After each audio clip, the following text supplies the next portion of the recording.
I'm Cesar Delgado from back roads of Illinois. I am joining with Peter McKeegan from downtown Chicago with Heights Commodity. Welcome to join the show, Peter. How are you today? I'm doing great, Caesar. Thank you for having me on your podcast.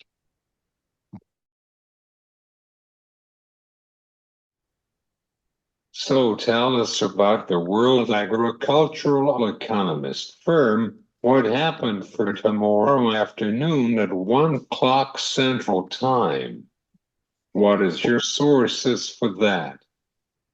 Well, the World Agriculture Forum is usually it's the baseline for the WASDE reports going forward for the new crop. So it does tend to be watched by the markets. It usually is not a really great market mover. There we do have people at the forum. We do actually have people at the forum who will be participating from our firm. But realistically, nobody is expecting any big surprises out of this report because the trade right now is really pretty overwhelmingly, I shouldn't say overwhelmingly, but it's very bearish right now. And so nobody is really expecting any bullish developments out of this.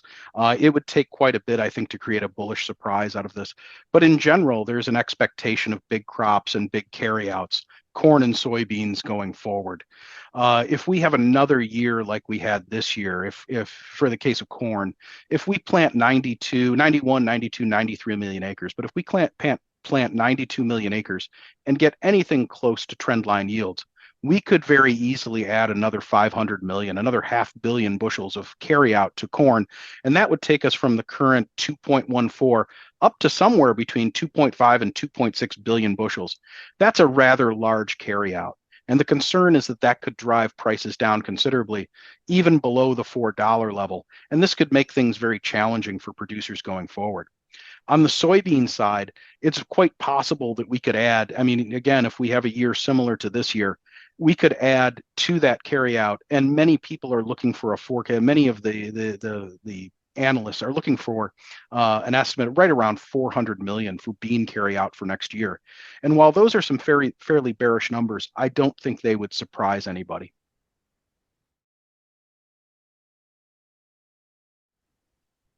Would you like to go to tell our listeners about these issues or having trouble with Brazil's issue and demand for export to China? Could you explain to our listeners? Well, there has been quite a bit of exports China is the largest soybean importer in the world. In the past, they bought quite a few soybeans from the United States, but now over time they're sourcing more and more of those soybeans from Brazil. Brazil has had some very good bean production a couple of years in a row now, and so Brazil has captured the lion's share of those exports going to China. There are several reasons for this. One is price, but also during our harvest here in the US, we had trouble on the Mississippi River. Low water levels made it very difficult to get these soybeans down to New Orleans to be exported. And so this just kind of naturally pushed buyers towards Brazil. But Brazil also had quite a few soybeans to export. Last year, the estimate was 100 million metric tons was the Brazil export program. So that kind of sucked the oxygen out of the room for everybody else. To put it into perspective, for every 1 million metric tons that we're exporting to China, Brazil has exported 2.5 or maybe a little more. So we are at a bit of a competitive disadvantage. The strong US dollar works against US exports as well. Strong dollar relative to the Brazilian real gives the Brazilians a competitive edge in terms of exports. That and just very large supplies. You're making a great point right there about the Mississippi. it makes it very difficult to export. It is our main export market for grains. Of course, there are some grains that do go out of the Pacific and oil seeds that go out of the Pacific Northwest, but New Orleans really gets the lion's share of that. And if we just can't get the soybeans or corn to market, it has big effects on basis. It makes basis in the interior go down, widen out, simply cheaper cash prices, and it makes things more expensive at the ports if you can't get it to the port. Puts us at a competitive disadvantage. Going on in the Black Sea, like Russian ships being sunk, doesn't really get the reaction it used to a couple of years ago. In fact, if anything, it's the exact opposite reaction, because it causes the US dollar to get stronger, and the stronger dollar usually weighs on commodity prices here in the US. Now that we were going to talk about the livestock market for today. Closing lower in both fat cattle and feeder cattle. We've had a pretty good run. We've had a pretty good bounce off the lows. March feeder cattle broke from the 170 level last fall all the way down to about the 270 level, down to 210. We had about a $60 break. We've regained better than half of that. A bit of a pullback here today. But when you look at the fundamentals going forward, just the calf numbers just aren't there. And we're not going, the calf numbers just aren't there. The cattle numbers just aren't there. So we have tight supplies going forward. And so this should keep some kind of a bid under the cash market, and that should guide the futures market higher. Now, with that said, cash is at a pretty good discount to futures right now. So you can't rule out futures pullback here in the near term, both in fat cattle and feeder cattle.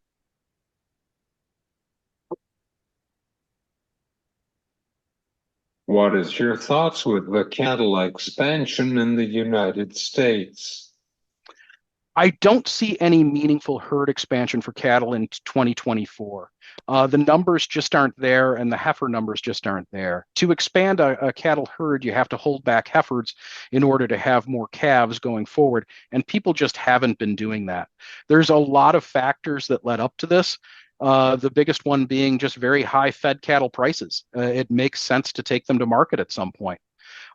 But in recent years, you had a combination of very, very tough drought out in the West, particularly the Southwest, that led to very high feed prices, very poor pasture conditions. A lot of people had just no pasture really to speak of.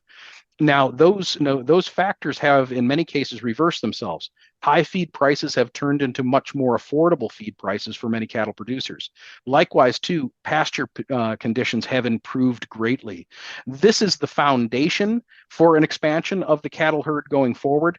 But until producers and calf producers start holding back heifers, until they start expanding, until producers start holding back heifers to expand the herd, we're not going to see meaningful herd expansion. I really don't see any meaningful herd expansion until we get into 2025. Lastly, what is your source about the acreage report on March? Well, the March WASDE report should be kind of interesting because of the most recent reports we got from Brazil out of CONAB. March is really a WASDE report that will allow the USDA to take into account field reports, harvest field reports for both corn and soybeans coming out of Brazil. And this will be incorporated, and this will give them a look at the WASDE. This will give them a look at South American production. There still is a pretty big spread between the USDA estimate for Brazilian corn and soybean production, but particularly soybeans, and the CONAB estimate. The CONAB is essentially the Brazilian equivalent of the USDA. There's still a pretty wide spread there for bean production. The last CONAB report was released.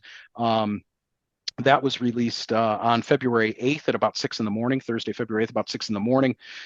They came in at 149.5 or 149.4 million metric tons. That was down from 155.5 in their previous change in fundamentals, some type of event to get them to go back higher. But there's certainly, if that event were to occur, there certainly is a lot of energy to get that going higher. But that's the kind of thing that could take quite a bit of time for it to happen.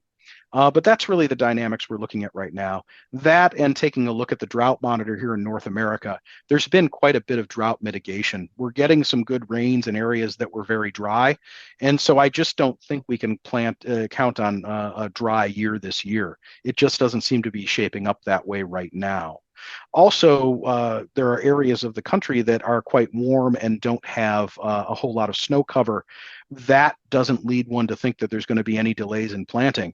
Certainly, I think any spring field work that needs to occur won't be delayed, if the snow is out of the field, simply put. Thanks for coming. My pleasure that you joined the show for today. Thanks.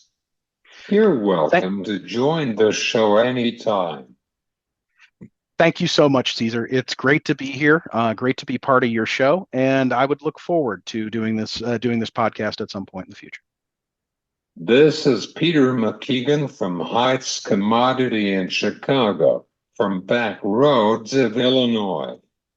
I am Cesar Delgado. Have a great day.